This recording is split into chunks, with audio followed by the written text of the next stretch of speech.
नमस्ते। मैं विलास बोंडे। विलास बोंडे इस नाम से मेरी यूट्यूब चैनल है, उस पर आपका स्वागत है। यदि आपको ये वीडियो अच्छा लगे तो ज़रूर से लाइक करना और मेरी यूट्यूब चैनल को भी सब्सक्राइब करना। ये वीडियो आप कहीं भी कभी भी शेयर कर सकते हो। आज का ये वीडियो जो है वो फिर से राष्ट्रीय स्वयंसेवक संघ के एक उत्सव के बारे में, विजयादशमी। ये 5वां उत्सव है संघ का। पूरे साल में जो 6 उत्सव होते हैं उसमें से तो विजयादशमी माने दशहरा। तो ये उत्सव क्यों मनाया जाता है, इसके पीछे क्या अर्थ है, इसका क्या महत्व है, तो आदि थोड़ी बातें आपके सामने मैं रखना चाहता हूँ। अपनी हिंदू परंपरा के हिसाब से बहुत सारे उत्सव हम मनाते हैं। अश्विन शुक्ल दशमी के दिन ये विजयादशमी का उत्सव मनाया जाता है। दैवी तथा दानवी प्रवृत्ति में संघर्ष और दैवी प्रवृत्तियों द्वारा दानवी प्रवृत्ति पर विजय, यही इसका एक प्रतीक है। किसी भी सात्विक, शुभ, राष्ट्र कल्याणकारी ऐसा काम करने के लिए ये एक बहुत अच्छा मुहूर्त माना गया है। सतयुग में माता भगवती दुर्गा ने महिषासुर का वध किया था, वो इसी दिन किया था। 9 दिन उनका युद्ध चला था, इसलिए 9 दिन का नवरात्रि उत्सव, नवरात्रि पर्व हम मनाते हैं। बाद में इसी दिन शस्त्र पूजन की भी परंपरा है। जब पांडव वनवास में गए थे 12 साल और 1 साल का अज्ञातवास, तो उस समय उन्होंने इसी दिन शमी वृक्ष के ऊपर जो उनके शस्त्र रखे थे वो पूरे शस्त्र वहाँ से निकाल करके उसकी पूजा की और फिर युद्ध के लिए तैयार हो गए। तो ये 2 चीज़ें तो बहुत पुरानी हमें मालूम है। छत्रपति शिवाजी महाराज ने भी इसी दिन को मुहूर्त मान करके और सीमोल्लंघन की परंपरा शुरू की थी। सीमोल्लंघन माने अपनी जो सीमा है, राज्य की सीमा, उसका उल्लंघन करके जो शत्रु राष्ट्र है उनके ऊपर आक्रमण करके उनको हराना, और इसलिए तो ये विजयादशमी है। विजय प्राप्त करना है।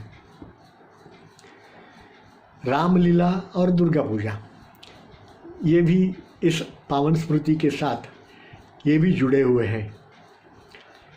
राष्ट्र जीवन में शक्ति का निर्माण करने के लिए संकल्पित राष्ट्रीय स्वयंसेवक संघ का इसी दिन शुभ मुहूर्त से प्रारंभ हुआ था। ये विजयादशमी का राष्ट्रीय स्वयंसेवक संघ में बहुत ही महत्व का दिन है, क्योंकि इसी दिन अश्विन शुद्ध दशमी संवत 1982 माने 27 सितंबर 1925 के दिन नागपुर में संघ कार्य की शुरुआत हुई थी। पतित, पराभूत, आत्मविस्मृत और आत्मविश्वास शून्य हिंदू राष्ट्र में नवचैतन्य, आत्मविश्वास एवं विजय की आकांक्षा निर्माण कर उसकी सिद्धि के लिए शक्ति की उपासना हेतु उसे प्रवृत्त करने के निमित्त यह उत्सव, यह परंपरा प्राप्त ऐसा एक साधन, ऐसा हम मानते हैं। और इस उद्देश्य की पूर्ति के लिए संघ शक्ति संचय करता है, और यही शक्ति आज पूरे देश में फैली हुई है। हम उसका अनुभव कर रहे हैं। फिर भी हमारी शक्ति अभी भी कम पड़ रही है, तो उससे और बढ़ाने के लिए ये कार्य और अच्छी तरह से ज़्यादा लोगों के सहकार्य के साथ करना ये बहुत ज़रूरी हो गया है। पाशवी और आसुरी शक्ति की उपासना यह संघ का मंतव्य नहीं है। अन्यायी और अत्याचारी लोग इस शक्ति से घबराए और सज्जन जो है वो संवर्धन, उनको एक आसरा मिले, उनको अभय मिले, ऐसा लगे, इस प्रकार की शक्ति का निर्माण राष्ट्रीय स्वयंसेवक संघ करना चाहता है। और वर्तमान परिस्थिति में इसके अलावा दूसरा तो कोई उपाय दिखता नहीं है। भारत की अभी की जो परिस्थिति है उसके अंदर यदि हम हिंदू संगठित न होकर, शक्तिशाली न होकर जी नहीं सकते।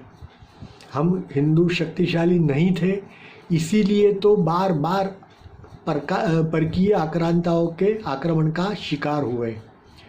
और फिर भी यदि उसमें से हम कुछ सीखेंगे नहीं तो फिर अपना हिंदू धर्म, हिंदुस्तान, हिंदू संस्कृति कैसे टिकेगी। और मैं ये नहीं कहता, ये मेरा मंतव्य है कि हिंदू संस्कृति टिकाने के लिए हमें शक्तिशाली होना चाहिए, लेकिन मैं ये मानता हूँ कि हिंदू संस्कृति यदि टिकती है तो ये विश्व शांति के लिए एक बहुत ही आवश्यक चीज़ होगी। पूरे विश्व में आप कहीं भी देखो, जो अशांति है, जो सभी जगह पे युद्ध और हिंसा का वातावरण है, ये सारी चीज़ें यदि हिंदू संस्कृति बलवान होती है, शक्तिशाली होती है, तो उसमें से बाहर निकाल सकते हैं। मेरा ये मानना है कि सिर्फ और सिर्फ हिंदू संस्कृति ही पूरे विश्व में शांति की स्थापना कर सकती है। तो उसके लिए हमें शक्ति संचय करना ये बहुत ही आवश्यक चीज़ है। हम यदि शक्ति संचय नहीं करेंगे तो कैसे चलेगा। परम पूज्य डॉक्टर जी हमेशा एक उदाहरण देते थे कि जब कभी भी कहीं बलि देना हो तो बलि किसकी देते हैं? बकरे की। सिंह की क्यों बलि देते नहीं है? शेर की बलि क्यों नहीं देते? क्योंकि वो शक्तिशाली है। बकरी जो है, वो बकरा है या बकरी, वो शक्तिशाली नहीं है, इसलिए उसको सब मारते हैं। तो हिंदुस्तान के हिंदुओं का भी यही प्रॉब्लम है। अभी हमारे लिए यही समस्या है कि हम लोग अपनी शक्ति का उपयोग करते नहीं हैं, सुसंगठित नहीं है, इसलिए बाकी सारे लोग हमारे ऊपर हमेशा आक्रमण करते आए हैं और करते रहेंगे। इतने सालों से मुसलमानों का हमारे ऊपर आक्रमण हुआ, उसके बाद में परकीय सत्ता, ब्रिटिश सत्ता का आक्रमण हुआ, और ये दोनों के चले जाने के बाद भी हम अभी भी उनकी ही संस्कृति के अंदर फंसे हुए हैं। उनकी भाषा, उनकी बोलीचाली, उनके जैसा बर्ताव, पश्चिम में जो चल रहा है वही सही है और हमारा जो है वो गलत है। इस प्रकार की जो हमारी मनस्थिति हुई है, मनोवृत्ति हुई है, उसमें से बाहर निकालना पड़ेगा सबको। जब तक ये नहीं होता तब तक हिंदू संस्कृति टिक नहीं सकती। और फिर से मैं वही कह रहा हूँ कि हिंदू संस्कृति का टिकना ये सिर्फ हमारे लिए नहीं, लेकिन पूरे विश्व के लिए अति आवश्यक है। हमारा धर्म, हमारी संस्कृति कितनी भी शक्तिशाली क्यों न हो, जब तक उनकी रक्षा के लिए हमारे पास आवश्यक शक्ति नहीं है, तब तक वे जगत में आदर के लिए योग्य नहीं है।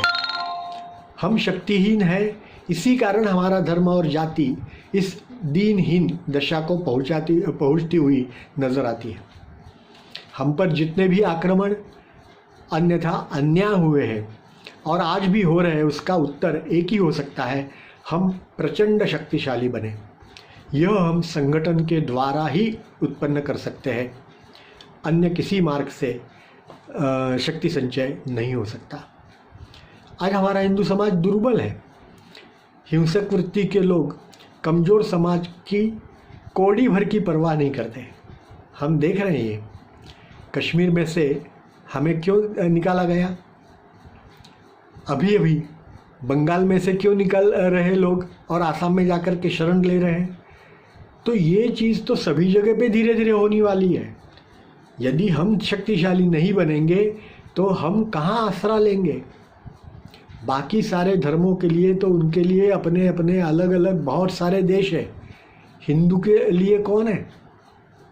कश्मीर से जो लोग आए हिंदुस्तान में रहे, मैं बड़ौदा में हूँ तो बड़ौदा में कोई आता है, या तो दिल्ली में रह रहे, अलग अलग जगह पे रहे, तो हिंदुस्तान में रहे, लेकिन वो हिंदुओं का देश होना चाहिए ना। ऐसा कोई कहाँ जाएंगे लोग? तो इसके लिए हमें शक्तिशाली बनना, सामर्थ्यशाली बनना, ये बहुत ही आवश्यक है। संसार में शांति और सुव्यवस्था ये बनाने के लिए एक संतुलन की आवश्यकता होती है। वो संतुलन कैसे होता है?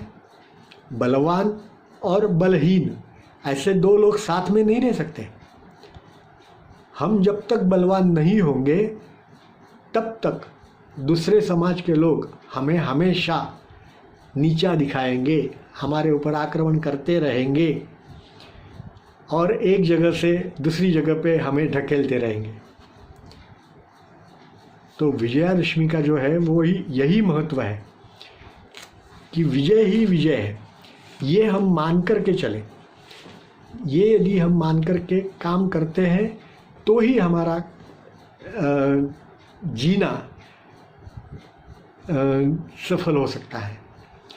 ग्रीक और यवन लोगों को महाअमात्य चाणक्य और चंद्रगुप्त ने भगाया। शक, हूण, कुषाण इत्यादि लोगों पर शालिवाहन, विक्रमादित्य, यशोधर्मा, समुद्रगुप्त आदि राजाओं ने विजय पाया। मोहम्मद घोरी पर पृथ्वीराज ने विजय पाया। महाराणा प्रताप ने पूरा संघर्ष किया अकबर से और मेवाड़ को बचाने के लिए, और चित्तौड़ के अलावा बाकी पूरा मेवाड़ उन्होंने स्वतंत्र कर दिया था। औरंगजेब ने भेजे हुए कितने सारे सरदारों को शिवाजी महाराज ने धूल चटाई थी, एक के बाद एक सभी के ऊपर विजय प्राप्त की थी। इस प्रकार की जो विजय की परंपरा हमारी है, माने अधर्म पर धर्म का विजय, असत्य पर सत्य का विजय, अनाचार पर सदाचार का विजय, ये जो चीज़ है वो हमें फिर से हमारे अंदर जागृत करवानी है। विजयादशमी जो है वो शक्ति प्राप्ति का उपासना पर्व है और साथ में संघ स्थापना का भी पर्व है। उस दिन शस्त्र पूजन करके हम खुद को शक्तिशाली मानते हैं, हमारा आत्मविश्वास बढ़ाते हैं।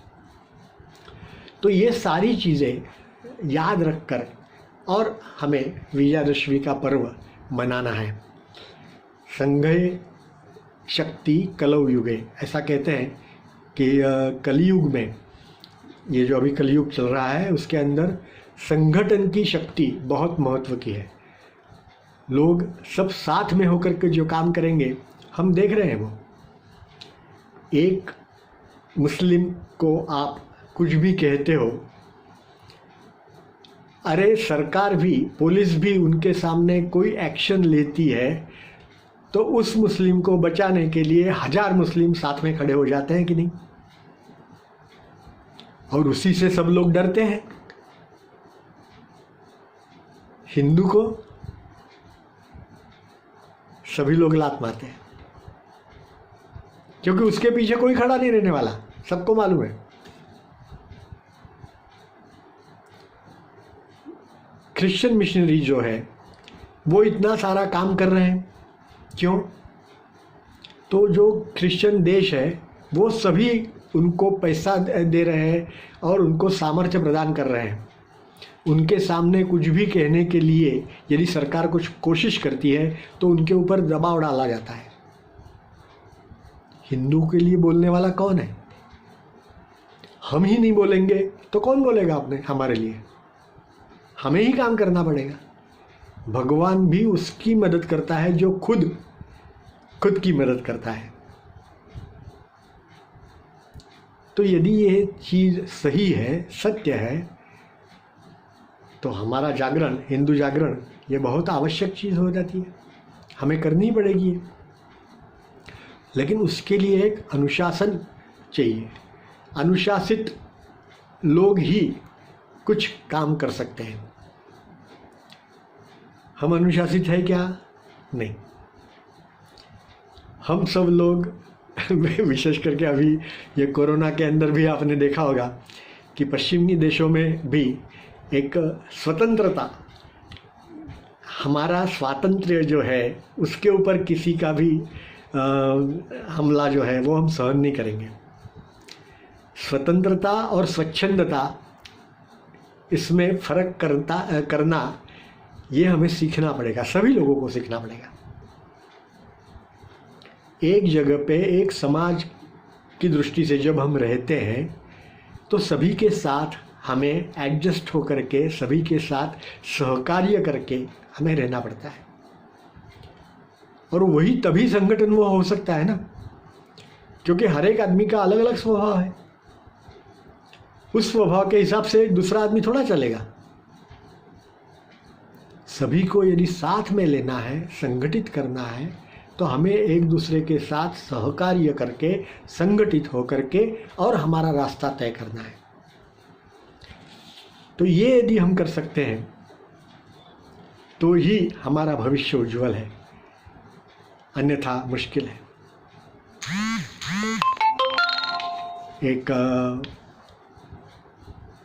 एकदम संक्षिप्त में एक उपमा ऐसी दे सकते हैं हम कि रामलीला के अंदर हम रावण को जला देते हैं विजयादशमी के दिन, बराबर। रावण दहन का कार्यक्रम होता है। तो वो रावण को जब जलाते हैं तो उसके 10 सर हैं, उनको हम जलाते हैं। तो वो 10 सर हिंदू समाज के दृष्टि से अभी हमारे सामने कौन से हैं? तो बिल्कुल संक्षिप्त में बता रहा हूँ। एक है मैकोले की अंग्रेजी शिक्षण पद्धति, और हम पश्चिम का अंधा अनुकरण कर रहे हैं। दूसरा सर है माओवाद, मार्क्सवाद, नक्सलवाद आदि, जिनकी निष्ठा देश के बाहर है, वो ऐसे लोग। तीसरा है मुस्लिम समस्या, जिसमें जिहादी आतंकवाद जो होता है वो हम देख रहे हैं। चौथा सर है मिशनरीज, साम दान दंड भेद द्वारा मतांतरण और उसके द्वारा राष्ट्रांतरण। ये बहुत मुश्किल काम है। पांचवा है मीडिया, वो भी हम देख रहे हैं कि हमारे संस्कारों का विनाश कर रहे हैं, हमारे धर्म और संस्कृति ऊपर ज़्यादा से ज़्यादा आक्रमण मीडिया कर रहा है। छठा है मल्टीनेशनल कंपनियां और कैपिटलिज्म वाली जो कंपनियां हैं, जो भौतिकवाद की पराकाष्ठा कर रही है वो, और उनका सांस्कृतिक आक्रमण हमारे ऊपर हावी हो रहा है। सातवां है सत्ता केंद्र राजनीति, वो भी हम सभी जगह पे देख रहे हैं। दंभी, बिन सांप्रदायिकता, बाद में तुष्टीकरण, ये जोड़ तोड़ की राजनीति, ये सारी चीज़ें जो है वो गंभीर है और गलत है। आठवां है समरसता, जो करनी चाहिए वो उसके आड़े जो आ रहे हैं लोग, वो माने जाति के अंदर जो वैर है, जाति भेद है, उसमें से हमें बाहर निकलना पड़ेगा। 9वां है जनसांख्यिकी असंतुलन, ये तो हमारे अस्तित्व के लिए एक बहुत बड़ा चैलेंज है। यदि हम इसी प्रकार से चलते रहेंगे तो 2030 या 40 के अंदर भारत के अंदर मुस्लिम समाज जो है वो बहुसंख्य हो जाएगा। उस प्रकार से हमारी आबादी का असंतुलन बढ़ रहा है। और 10वां जो है वो हमारे सामाजिक दूषण, हमारे हिंदू समाज के सामाजिक दूषण। तो यदि ये हम संगठित शक्ति की जोर के ऊपर हम यदि ये 10 सर वाले रावण का दहन कर सकते हैं और उससे राष्ट्र को हम मुक्त कर सकते हैं, और कुर्वन्तो विश्वमार्यम, ये हमारा जो मूल मंत्र है वो लेकर के काम कर सकते हैं, तो मुझे लगता है कि हम ये विजयादशमी का उत्सव अच्छी तरह से हमने आज मनाया। धन्यवाद।